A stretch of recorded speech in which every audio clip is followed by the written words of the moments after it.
ചരിത്രത്തിൽ എന്നൊക്കെ എവിടെയൊക്കെ ഒരു പ്രത്യേക വിഭാഗത്തിൽപ്പെട്ടവര് ഭൂരിപക്ഷം ആകേണ്ട ഒരു 30% കടന്നു കഴിഞ്ഞാൽ പിന്നെ ആ ദേശത്തുള്ള മറ്റു മതസ്ഥരെ സംബന്ധിച്ചിടത്തോളം, ഇത് ഞാൻ വ്യക്തിപരമായിട്ട് പറയുന്നത് ആരെയും കുറ്റപ്പെടുത്താൻ വേണ്ടി പറയുന്നതല്ല, ചരിത്രത്തിൽ കാണുന്ന നഗ്ന സത്യങ്ങളാണ്. അവിടെ പിന്നീട് മറ്റു മതസ്ഥരെ ഒന്നിൽ കാണാൻ കഴിയില്ല, അല്ലെങ്കിൽ അവിടെ അവർ അടിച്ചമർത്തപ്പെട്ടതോ അല്ലെങ്കിൽ രണ്ടാം കിട പൗരന്മാരൊക്കെ ആയിട്ട് അവിടെ ഉണ്ടാകാം. കുറച്ചുപേരൊക്കെ അവശേഷിക്കുന്നുണ്ടാവും. നമ്മൾ ഏത് രാജ്യം വേണമെങ്കിൽ നോക്കിയോ. ഇനി ഈ കാലഘട്ടത്തിലേക്ക് തന്നെ വരുമ്പോഴപ്പോ ഇന്ത്യ പാക് വിഭജനം കഴിഞ്ഞു. പാകിസ്ഥാനിലുണ്ടായിരുന്ന ഹിന്ദുക്കളും ക്രൈസ്തവരും ഇപ്പോൾ എവിടെ? ബംഗ്ലാദേശിൽ ഉണ്ടായിരുന്നവർ എവിടെ? ലെബനോനിൽ ഉണ്ടായിരുന്ന ക്രൈസ്തവരും ക്രൈസ്തവ ഭൂരിപക്ഷമായിരുന്ന സ്ഥലത്ത് ഇന്ന് അവിടെ 70% മുസ്ലിം പോപ്പുലേഷൻ വർദ്ധിച്ചു നിൽക്കുമ്പോൾ അവിടുത്തെ ക്രൈസ്തവർക്ക് എന്ത് സംഭവിച്ചു? മറ്റു മിഡിൽ ഈസ്റ്റ് രാജ്യങ്ങളിൽ എന്ത് സംഭവിച്ചു? അവിടെയെല്ലാം ക്രൈസ്തവ ഭൂരിപക്ഷമായ രാജ്യങ്ങളായിരുന്നു. ഇതേപോലെ തന്നെ നൈജീരിയ, അവിടെ 50% കടന്നു കഴിഞ്ഞപ്പോൾ തൊട്ട് ലോകത്തെ ഏറ്റവും കൂടുതൽ ക്രൈസ്തവർ പീഡിപ്പിക്കപ്പെടുന്ന രാജ്യമായിട്ട് അത് മാറി. ഇത് ഞാൻ പറഞ്ഞു വരുന്നത് ഇതൊരു പാക്കേജിന്റെ ഭാഗമായിട്ടൊന്ന് വേണമെങ്കിൽ പറയാൻ പറ്റും. അതായത് ഒരു മതത്തിൽപ്പെട്ടവർ ഒരു പ്രദേശത്ത് വർദ്ധിക്കുമ്പോൾ ഇതൊരു പാക്കേജാണ്. അതായത് പൊളിറ്റിക്കൽ ഇസ്ലാം അതിന്റെ കൂടെ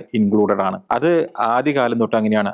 നമ്മൾ പറയും നമ്മുടെ കൂടെയുള്ളവരെല്ലാവരും പാവങ്ങളാണ്. കറക്റ്റാണ്, അവരെല്ലാവരും വളരെ നല്ലവരാണ്, നമ്മളോട് വളരെ സ്നേഹത്തോടുകൂടി പെരുമാറുന്നവരാണ്. പക്ഷെ അതിൻ്റെ ഉള്ളിൽ ഈ 5% 10% പൊളിറ്റിക്കൽ ഇസ്ലാം ഉണ്ടായിരിക്കും. ഈ പൊളിറ്റിക്കൽ ഇസ്ലാം എവിടെ അല്പം ഉണ്ടായാൽ മതി, അവർ ഈ രാജ്യത്തെ ഏത് രാജ്യത്തെ വേണമെങ്കിലും കീഴടക്കാനായിട്ട് അവർക്ക് പിന്നീട് അത് കഴിയുന്നതായിട്ടാണ് ചരിത്രം കാണുന്നത്. ഇന്ന് തന്നെ നമുക്ക് യൂറോപ്പിലേക്ക് ഒന്ന് നോക്കി നോക്ക്. യൂറോപ്പിൽ നമ്മുടെ കാലത്ത് തന്നെയാണല്ലോ യൂറോപ്പിലേക്ക് അഭയാർത്ഥി പ്രവാഹം തുടങ്ങിയത്. 2012 കാലങ്ങൾ തൊട്ട് യൂറോപ്പിലേക്ക് അഭയാർത്ഥികൾ പോകുമ്പോൾ തൊട്ട് നമ്മൾ പറഞ്ഞു ഇത് അപകടമാകും. ചരിത്രം നോക്കിയിട്ടാണ് അത് പറയുന്നത്. ചരിത്രം നോക്കി അപ്പൊ അന്ന് എല്ലാവരും പറഞ്ഞു അയ്യോ പാവങ്ങൾ, അവരെ സ്വീകരിക്കണം, 2 കൈയും നീട്ടി സ്വീകരിക്കണം എന്ന് പറഞ്ഞു. ഇന്നത്തെ യൂറോപ്പിന്റെ UK അവസ്ഥകൾ എന്താണെന്ന് നോക്കാം. അവിടെ 10% പോലും ആകുന്നതിന് മുമ്പ് ഇപ്പോൾ എന്താണ് നടക്കുന്നത്? ഇത് തന്നെയാണ് ലോകത്തെ എല്ലാ സ്ഥലത്തും.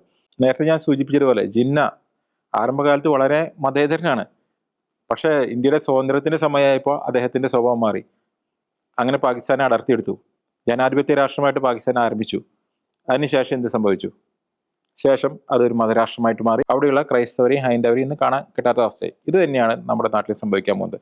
ഇവിടെ മുസ്ലിം ലീഗിനെ കുറിച്ച് പറയുമ്പോൾ അവർ വളരെ മതേതരത്തൊക്കെ പറയുന്നുണ്ട്. പക്ഷേ ചരിത്രം നോക്കി കഴിഞ്ഞാൽ എന്ന് ഭൂരിപക്ഷത്തിലേക്കോ അല്ലെങ്കിൽ ഭൂരിപക്ഷത്തിലേക്കോ അടുക്കുന്നോ, മതേതരായി ഇരുന്ന ഏത് പാർട്ടിയാണെങ്കിലും കുറച്ച് കഴിയുമ്പോൾ അവരുടെ സ്വഭാവം മതരാഷ്ട്രവാദത്തിലേക്ക് വരും.